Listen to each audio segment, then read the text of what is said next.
Hello दोस्तों, स्वागत है आपका मेरे यूट्यूब चैनल स्टडी मेरे साथ में। आज हम कक्षा 1 की हिंदी की शिक्षण योजना बना रहे हैं। अगर आप मेरे चैनल पर नए हैं तो प्लीज़ मेरे चैनल को सब्सक्राइब कर दें और अगर मेरी शिक्षण योजना पसंद आए तो लाइक करें और शेयर भी कर दें। चलिए तो हम शुरू करते हैं हमारी शिक्षण योजना।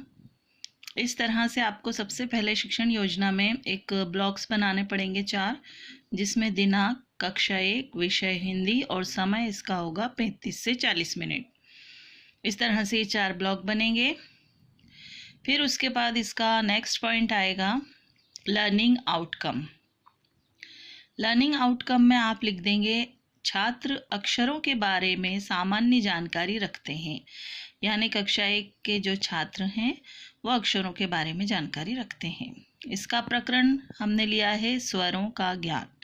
यह कक्षा 1 की हिंदी भाषा की किताब में से स्वरों का ज्ञान लिया गया है। इसका प्रकरण है सीखने सिखाने की सामग्री। अब सीखने सिखाने की सामग्री में चौक, चार्ट, डस्टर, चौक, क्लेश कार्ड आदि हमने ले लिए हैं।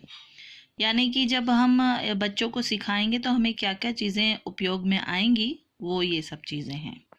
फिर सीखने सिखाने की प्रक्रिया और गतिविधियाँ, यानी ये चीज़ें जो हैं आप ऊपर लिख लेंगे। लर्निंग आउटकम, प्रकरण, सीखने सिखाने की सामग्री।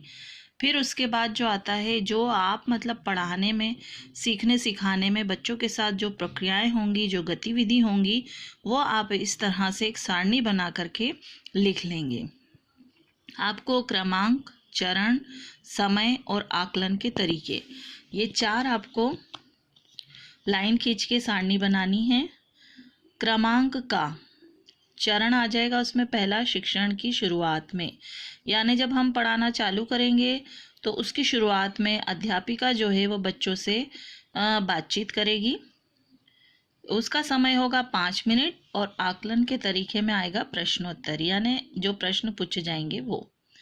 तो का शिक्षण की शुरुआत में आ जाएगा अध्यापिका बच्चों से अनार, आम, इमली आदि चित्रों वाले क्लेश कार्ड दिखाकर प्रश्न करेगी। ठीक है, यानी इस तरह से जो है हमने यहाँ पे चित्र लगा दिया है अनार का। तो प्रश्न पूछेगी अध्यापिका बच्चों से, बच्चों आ से क्या बनता है। इस तरह से अनार का जो है चित्र दिखाकर बच्चों को प्रश्न पूछा जाएगा, आ से क्या बनता है। तो बच्चों को इसका ज्ञान है तो वो झट से उत्तर दे देंगे अनार। ठीक है, वो उत्तर में अनार कह देंगे। फिर जो है अध्यापिका दूसरा प्रश्न पूछेगी, आ से क्या बनता है। हमने इस तरह से ये चार्ट में से काट कर ये चित्र लगाया है, तो बच्चे चित्र देखकर जल्दी से उत्तर दे देंगे आम। उसके बाद प्रश्न 3 अध्यापिका बच्चों से पूछेगी, बच्चों क्या आप स्वर के बारे में जानते हैं। तो यह समस्यात्मक प्रश्न होगा, क्योंकि बच्चे सिर्फ जो है चित्र देखकर पहचानते हैं। अभी स्वर के बारे में बच्चे समस्यात्मक प्रश्न है ये उनके लिए। अब जो है ख, इसमें आ जाएगा सीखने सिखाने की प्रक्रिया में दूसरा पॉइंट आ जाएगा ख, शिक्षण के दौरान। शिक्षण के दौरान जो है 20 से 25 मिनट इसका समय लगेगा और जो है इसमें पहला पॉइंट आ जाएगा आदर्श वाचन। अध्यापिका स्वरों के बारे में कक्षा में बताएगी तथा स्वरों से संबंधित चार्ट लगाएगी। ये इस तरह से हमने यहाँ पे चार्ट लगाया है ना। छात्र ध्यानपूर्वक सुनेंगे और इसका समय होगा 5 मिनट। छात्र चार्ट के माध्यम से स्वरों को पढ़ेंगे। अनुकरण वाचन, कुछ छात्रों से स्वरों को चार्ट माध्यम से पढ़वाया जाएगा। इसमें ये उल्टे सीधे दिए गए हैं, ए, ओ, अम, आ, आहा, मतलब पहचान के लिए। इसी में अगला पॉइंट आ जाएगा गतिविधि। अध्यापिका कुछ छात्रों से अनार, इमली, आम आदि के चित्रों में रंग भरवाएगी। इसका समय होगा 15 मिनट और छात्र जो हैं उत्साहपूर्वक रंग भरेंगे। फिर इसमें अगला पॉइंट आ जाएगा ग, शिक्षण के बाद, यानी जब हमने पढ़ा लिया उसके बाद जो है कुछ गतिविधि होगी। तो पहला इसमें पॉइंट आएगा गतिविधि।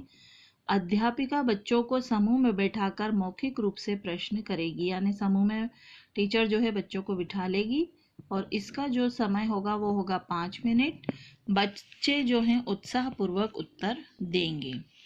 तो अब इसमें जो अध्यापिका है वो क्या प्रश्न पूछेगी, उसमें प्रश्न पहला है बच्चों आ ई ये सभी क्या हैं।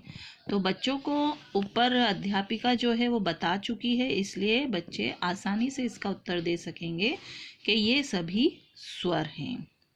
ठीक है। अब प्रश्न दूसरा जो है बच्चों स्वर कितने होते हैं, तो स्वर 11 होते हैं। इसका भी ज्ञान जो है अध्यापिका करा चुकी है, इसलिए वो आसानी से इसका जवाब दे सकेंगे।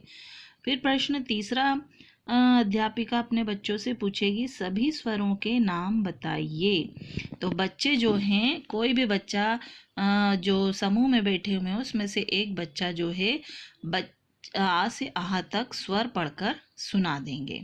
तो ये जो अध्यापिका है वो 3 प्रश्न अपने बच्चों से पूछेगी। जब वो पढ़ा चुकी होगी, समझा चुकी होगी कि स्वर क्या है, स्वर कितने होते हैं, तो उसके बाद ये प्रश्न किए जाएंगे। अब इसके बाद अगला पॉइंट अपना आता है गृह कार्य, होमवर्क, जो बहुत ही इम्पोर्टेंट होता है। तो गृह कार्य में आ जाएगा सभी बच्चे स्वर कितने होते हैं व कौन कौन से होते हैं याद करेंगे। यानी यहाँ पे क्लास में तो पूछ लिया गया है, लेकिन घर से भी जो है ये याद करके आना है कि प्रश्न सभी बच्चे स्वर कितने होते हैं और कौन कौन से होते हैं, ये याद करके आना है।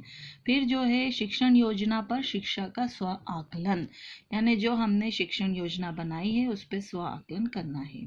आपको हमारी टीचिंग प्लान कैसा लगा? अगर अच्छा लगा हो तो प्लीज़ लाइक कर दीजिए, अपने फ्रेंड को शेयर कर दीजिए। Thank you for watching. और आपको अगर और टीचिंग प्लान किसी क्लास और सब्जेक्ट के चाहिए हो तो प्लीज़ कमेंट करके बताइए। Thank you for watching. Bye.